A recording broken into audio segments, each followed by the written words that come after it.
महाभारत में किसके साथ ज्यादा गलत हुआ, अश्वत्थामा या कर्ण? कर्ण। क्यों? अश्वत्थामा के साथ आखिरी में एक झटके में दो चार चीजें हुई।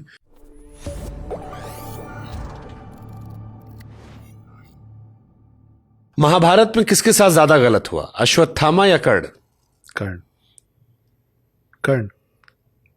क्यों? मैं जानना चाहता अश्वत्थामा के साथ आखिरी में एक झटके में दो चार चीजें हुई। कर्ण के साथ आजीवन, उसके जन्म से लेकर उसके मृत्यु तक लगातार गलत हुआ, इसलिए कर्ण। हूं। ओके, कृपाचार्य द्रोणाचार्य में ज्यादा न्याय गुरु कौन था? द्रोणाचार्य। ओके, लोग अपने बच्चों का नाम विभीषण क्यों नहीं रखते, जबकि विभीषण तो भगवान राम के साथ ही थे, बाकी सब बदनाम नहीं हुए, विभीषण क्यों बदनाम हो गए? ये तो मैं खुद बोलता हूँ कि उस विभीषण को हम लोग क्यों ट्रोल करते हो, तो हमारे साइड उनको तो लंका वाले ट्रोल करें ना। हाँ। तो हमारा साथ दिए थे तो, लेकिन वो घर का बेदी लंका ढाए वाली बात है, तो इसलिए विभीषण का नाम रखने से लोग बचते हैं कि हर घर के अपने सीक्रेट्स होते हैं, और विभीषण नाम के साथ ये जुड़ा हुआ है कि वो घर के सीक्रेट्स बाहर ले जाएगा। ओके, अगर कोई एक किताब आपको रिकमेंड करनी हो कि सबको पढ़नी चाहिए जी, कौन सी होगी? अपने किताबों के अलावा या अपनी भी कर सकते? कोई भी।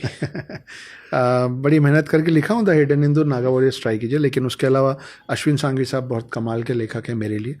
उनको जितना मिल सके, जितना ढूंढ पाए पढ़िए। बहुत सारे ऑथर सच। अगर भगवान शिव से एक सवाल पूछने का मौका मिले, क्या पूछेंगे? मेरे को अपने पास कब बुला रहे हैं, मेरा हो गया है। रामायण में कोई एक किरदार जिससे मिलना और कुछ पूछना हो, क्या पूछेंगे? रामायण के किरदार? जामवंत से मिलना चाहता हूँ। जामवंत से क्यों? जामवंत के पास बहुत कहानियां हैं। वो कृष्ण से भी लड़ गए थे, वो हनुमान जी से भी मिले हैं, वो राम जी का भी साथ दिए। माना गया है कि वो हनुमान से कहीं ज़्यादा बलशाली थे जब वो अपनी जवानी की अवस्था में थे। तो वो दिखते भी बड़े ऐसे, मतलब बड़े मिस्टीरियस से हैं। तो मैं जामवंत से मिलना चाहूँगा। महाभारत में कोई कैरेक्टर जो आपको लगता है उतनी चर्चा नहीं होती, बट इससे मिलेंगे तो ज्यादा मजा आएगा? एक तो मैंने बोला ही, मैं तो वेद व्यास से मिलना चाहता हूँ, ये मैं बोल चुका हूँ कि उनके बारे में कोई बात नहीं करता। जिसने सब कुछ देखा, सब कुछ लिखा, उसके बारे में तो बात करो। रामायण या महाभारत, कहानी ज्यादा इंटरेस्टिंग कहाँ पर है? इंटरेस्ट की बात करेंगे तो महाभारत। किरदार ज्यादा हैं, कॉम्प्लिकेशन ज्यादा है, हीरोज बहुत सारे हैं। हाँ, और रामायण बहुत सीधी सीधी कहानी है, क्योंकि वो एक और युग पुरानी कहानी। रामायण सीखें क्या करना है, महाभारत सीखें क्या नहीं करना है? दोनों में दोनों चीजें हैं, दोनों में दोनों चीजें। महाभारत से क्या सीख सकते हैं, क्या करना है?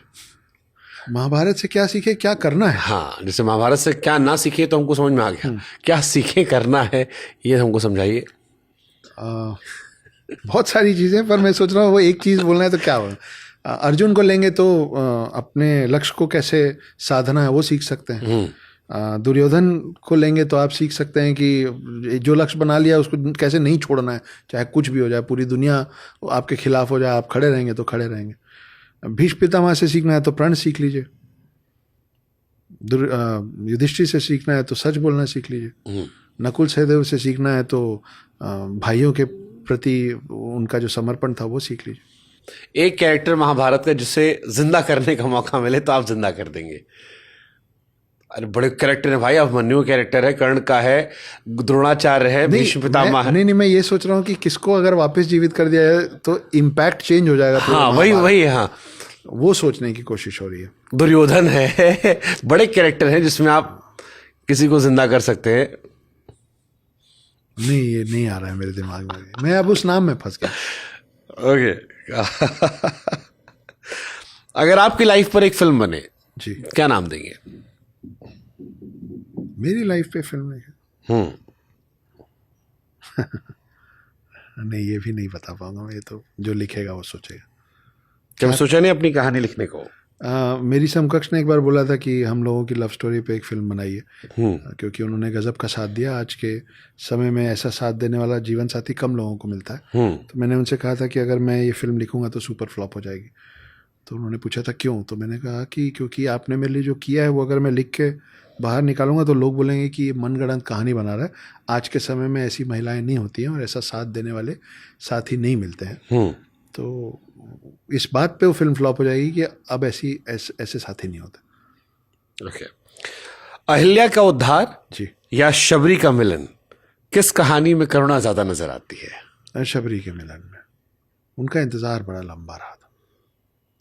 बहुत लंबा रहा था। और वो इंतज़ार करते करते इतनी भूली हो गई थी कि उनको ये नहीं समझ में आया था कि राम को जूठे बेर खिला रही हूँ मैं। क्या लेवल ऑफ प्यार है। हाँ, खा खा के लो, अच्छा खाते रहो। वैसे गांव में ऐसी महिलाएं मिल जाती हैं कई बार। हाँ, पर वो एक आध खा के बस समझ लेती है ना। वो चावल का एक दाना दबा के आप समझ जाते हैं पका है कि नहीं पका। वो बेचारी सब खिला खिला हाँ, तो उनको लगा ये मीठा है, ये वाला भी थोड़ा मीठा है, ये भी मीठा, ठीक लो। ये होता नहीं था, आम या अमरूद होता है, थोड़ा चीख लिए, खाते जाओ। वैसा वो कच्चा वाला नहीं खाने देंगे आप तुमको। चिक लिए जो बोले ना, ये यूपी का शब्द है। हाँ। मुंबई साइड कम सुनने मिलता है, अच्छा लगा कहा। कुंभकर्ण की नींद या विभीषण की नीति, रावण के अंत की शुरुआत किसने की? हाँ, विभीषण की नीति ने। कुंभकर्ण के मरने के बाद भी रावण नहीं मरता अगर विभीषण राम की तरफ नहीं होते। ये सब वो खास लोग हैं जो मैं अभी आपको सीतायन सुनाते सुनाते बोला था। The surroundings of an ordinary man made Ram the Ram. Okay. Ravan ने मंदोदरी की बात मान ली होती तो रामायण रुक जाती? रुक जाती, क्योंकि बहुत बार उसको चेतावनी दी गई थी कि वापस कर दो, हम लौट जाएंगे। दुर्योधन के पास अश्वत्थामा और कर्ण ना होते तो महाभारत ना होती?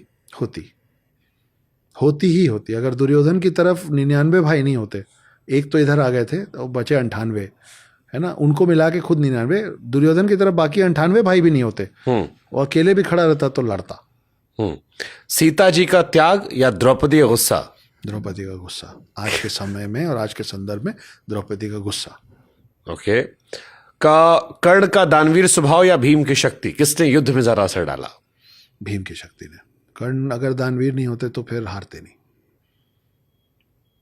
कर्ण अगर दानवीर नहीं होते तो हारते नहीं। इसलिए और गुस्सा आई थी, वो जो कवच और कुंडल दे दिया था उन्होंने, मुझे लगा यार एक आदमी को जीवन में कुछ नहीं मिला और जो एक चीज उसके पिता ने दे दी वो भी उसने उतार के दे दिया, उसे भी उसको छल से ले लिया गया, भावुक करके। आपने उसको युद्ध की नीतियां पढ़ा दी, युद्ध की नीति में ऐसा ऐसा ऐसा होता है और ऐसा ऐसा करोगे तो यही। और परशुराम से भी तो श्राप मिला था ना कर्ण को कि जब सबसे ज्यादा मेरी विद्या की जरूरत पड़ेगी तो भूल जाओगे। वो भी गलत था वो उसके साथ। नहीं, वो तो दोनों लोग अपनी अपनी जगह सही है उस कहानी में, कम से कम। हाँ, बट अगर वो सीखने जाए, बिच्छू काट लिया, वो मतलब आप ये सोचिए कि अब मेरे गुरु को बिच्छू ना काटे इसलिए मैंने दर्द सह लिया। वो तो अच्छा किया ना उन्होंने, लेकिन वो पहुंचे तो वहां झूठ बोल के ही थे। परशुराम जब भीष्म पितामह से युद्ध हार गए थे, भीष्म पितामह, द्रोणाचार्य और कर्ण, ये तीनों परशुराम के शिष्य रहे, है ना। तो जब अंबिका अंबालिका वाली कहानी में जब भीष्म पितामह से लड़ने पहुंचे परशुराम और भीष्म पितामह जीत गए, तो वो ऐसा हो गया ना कि गुरु गुड़ रह गया, चेला चीनी हो गया कि हमको तुम हरा दिए, हमसे सीख के। तो उस दिन परशुराम ने ये प्रण ले लिया था कि अब किसी क्षत्रिय को कभी नहीं सिखाऊंगा। उसके बाद कर्ण है, भीष्म पितामह के बाद द्रोणाचार्य को सिखाया जो ब्राह्मण थे। उसके बाद कर्ण है, सूत पुत्र बन के आए, सीख लिया सब कुछ, बिच्छू काटा, हिले नहीं। जब वो खून बहते बहते पहुंचा और तब इनको समझ में आया कि ब्राह्मण या कोई और सूत पुत्र कोई भी होगा, ये इस तकलीफ को झेल ही नहीं सकता, हो ना हो क्षत्रिय। तो वो, और उस समय तक कर्ण को मालूम था वो कौन है। तो फिर परशुराम ने बोला कि तुमने मेरी विद्या झूठ बोल के लिए, जब सबसे ज़्यादा ज़रूरत पड़ेगी तो भूल जाओगे।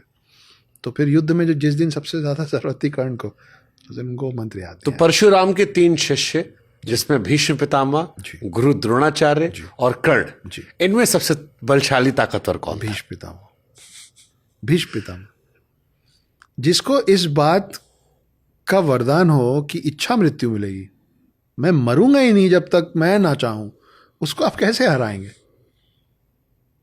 बाकी लोग का तो को मृत्यु आना तय था ना, भीष्म पितामह मृत्यु आना ही तय नहीं था। मैं डिसाइड करूंगा मैं कब जाऊंगा। आप अभी पॉडकास्ट खत्म करके बोलेंगे अक्षत निकलो, ऐसे तो मेरे को निकलना पड़ेगा, स्टूडियो आपका है, मैं बैठ जाऊँ, मैं जाऊंगा ही नहीं यहाँ से, आप कैसे निकालेंगे मेरे को? और ये तीनों छल से मारे गए। तीनों छल से मारे गए। अगर फेयर वॉर होती तो क्या कौरव से पांडव जीत पाते? अगर फेयर वॉर होता तो वॉर फेयर नहीं होता। नहीं जीत पाते।